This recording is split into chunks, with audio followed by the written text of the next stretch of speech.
నమస్తే. ఉపవాసం అంటే కేవలం దీక్ష కాదు, సైన్స్ కూడా. ఈ వీడియోలో మన పురాణాలు, ఆయుర్వేదంలో ఉపవాసం గురించి చూద్దాం.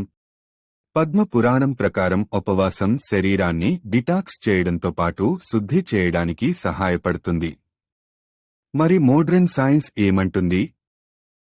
ఉపవాస సమయంలో శరీరంలో కొత్త కణాలు ఉత్పత్తి చేయడానికి పాత కణాలను తొలగిస్తుంది. దీనివల్ల ఇమ్యూన్ సిస్టమ్ మెరుగుపడుతుంది, క్యాన్సర్ లాంటి వ్యాధుల ప్రమాదం తగ్గుతుంది. ఇంటర్మిటెంట్ ఫాస్టింగ్ ద్వారా కొవ్వు కణాలు శక్తిగా మారుతాయి, మెటాబాలిజం వేగంగా పనిచేస్తుంది. బ్రెయిన్ ఫంక్షన్ ఇంప్రూవ్ అయ్యి ఏకాగ్రత పెరుగుతుంది.